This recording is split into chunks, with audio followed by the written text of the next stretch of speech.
নমস্কার বন্ধুরা, সবাই কেমন আছো? আশা করছি সবাই খুব ভালো আছো, আর আমিও খুব ভালো আছি। আজকে আর সকালবেলা নয়, আজকে বিকেলবেলা বেরিয়ে পড়েছি ঠাকুর দেখার উদ্দেশ্যে। আজকে কিন্তু অষ্টমী, আর অষ্টমীর দিন আমি কিন্তু চলে গেছিলাম বনগাঁতে ঠাকুর দেখতে। বনগাঁতে কিন্তু প্রচুর বড় বড় প্যান্ডেল হয়েছে। হাবড়া যাওয়ার উদ্দেশ্যে টোটো ধরার জন্য বেরিয়ে পড়লাম। এই তো বন্ধুরা দেখতেই পাচ্ছ। আর আমাদের এখানে পুজোর টাইমে কিন্তু হাবড়ার অনেকটা আগে গাড়ি পার্কিং করতে হয়।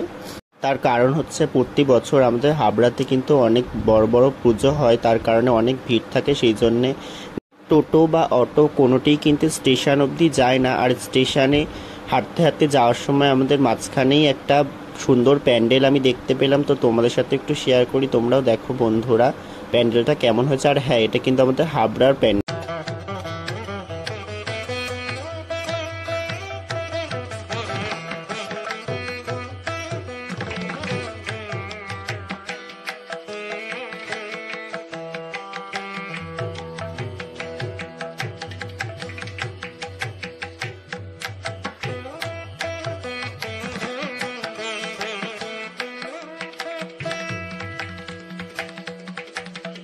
তো বন্ধুরা, তোমরা কিন্তু দেখতেই পাচ্ছ প্যান্ডেলটার ভিতরে এবং বাইরে কতটা সুন্দর শোলা দিয়ে এবং বিভিন্ন জিনিস দিয়ে কত সুন্দরভাবে প্যান্ডেলটার কাজ করা হয়েছে।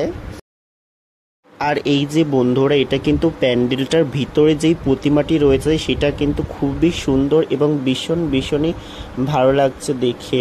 তোমরাও দেখো। আর তারপর কিন্তু আবার স্টেশনে যাওয়ার রাস্তা ধরে সোজা চলে গেছিলাম স্টেশনে। আর এই তো বন্ধুরা, তোমাদের সাথে কথা বলতে বলতে চলে আসলাম আমাদের হাবড়া স্টেশন। তোমরা জাস্ট ট্রেনের মধ্যে ভিড়টা দেখো, অলরেডি ট্রেনের মধ্যে প্রচুর ভিড়। তারপরে আমাদের তো বন্ধুরা, তারপর অনেক বড় একটা যুদ্ধ করে ফাইনালি ট্রেনের মধ্যে উঠতে পারলাম। আর দেখো ট্রেনের মধ্যে কতটা ভিড় হয়ে গেছে।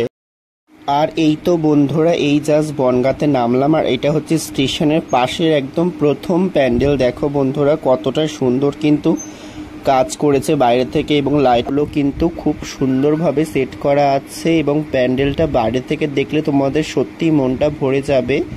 তো তোমরা কারা কারা বনগাঁতে এবছর ঠাকুর দেখতে এসেছিলে প্লিজ কমেন্ট করে একটা জানিও।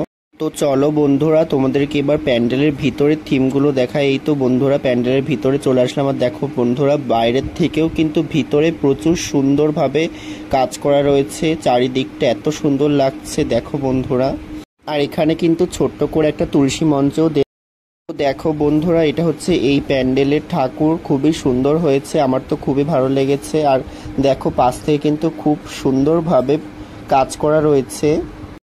আর এই তো বন্ধুরা চলে আসলাম নেক্সট প্যান্ডেলে। আর এখানে কিন্তু পুরোপুরি আইসক্রিমের থিমের উপর প্যান্ডেলটি করা হয়েছে। তো দেখো বন্ধুরা, আর একটা কথা যেটা হচ্ছে প্রতি বছর কিন্তু পুজো আসলে আমরা দেখতে পাই আমরা বাঙালিরা প্রতি বছর বাঁশ দিয়ে কি না বানাতে পারি। তোমরা একবার ভাবো বন্ধুরা, আমরা বাঁশ দিয়ে কি না বানিয়েছি।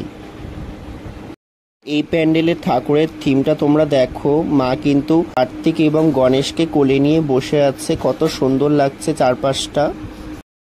আর বন্ধুরা, এই প্যান্ডেলটি কিন্তু আমার পার্সোনালি খুবই পছন্দ হয়েছে, কারণ এই প্যান্ডেলটি করা হয়েছে আগেকার যুগের যেই সব বই বা মুভিগুলো ছিল সেইগুলোকে কিন্তু তুলে ধরা হয়েছে। আমার কিন্তু খুবই ভালো লেগেছে প্যান্ডেলটি। তোমরাও দেখো, তো আশা করছি তোমাদেরও খুব ভালো লাগবে।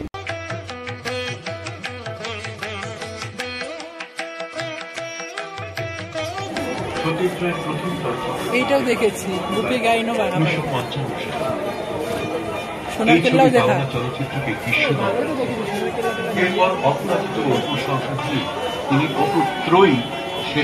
তো তোমাদের যাদের বাড়ি বনগাঁ থেকে খুব কাছে তারা কিন্তু একবার পুজোর মধ্যে একটা দিন বনগাঁতে এসে ঘুরে যেতেই পারো, কারণ বনগাঁতেও কিন্তু ভালোই বড় বড় প্যান্ডেল এবং পুজো মণ্ডপ তৈরি হয়।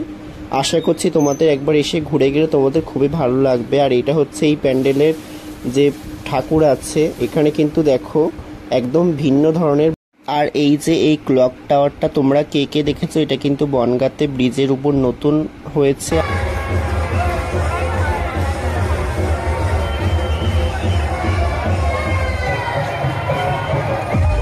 আর এই যে বন্ধুরা, এটা কিন্তু আর একটা প্যান্ডেল, যেটা হচ্ছে পুরোটা গোল্ডেন কালারের উপরে করা হয়েছে। আর দূর থেকে এত সুন্দর লাগছে দেখতে। এখানে কিন্তু ভিড়ও প্রচুর হয়েছে, দেখো বন্ধুরা। আর এই হলো প্যান্ডেলের ভিতরের ঠাকুরটাও কিন্তু খুবই অসাধারণ হয়েছে। আর প্যান্ডেলের ভিতরের যে কাজগুলো তোমাদেরকে দেখাচ্ছি, দেখো কতটা সুন্দর লাগছে দেখতে। আর তারপর আরো অনেকগুলো ঠাকুর দেখার পর কিন্তু বনগাঁ স্টেশনে চলে এসেছি। আর তোমরা দেখতেই পাচ্ছ ঘড়িতে কিন্তু বাজছে 3:44। আর দেখতেই পাচ্ছ বন্ধুরা, চোখ মুখের অবস্থা কিন্তু খুবই খারাপ হয়ে গেছে সারা রাত ধরে জেগে জেগে ঠাকুর দেখার পর। তো আজকের মতো ভিডিওটা এই পর্যন্তই। দেখা হচ্ছে নতুন কোনো একটা ভিডিওতে। আর তোমরা পুজোতে কে কোথায় ঘুরতে গেলে অবশ্যই কিন্তু কমেন্ট করে জানাতে ভুলো না।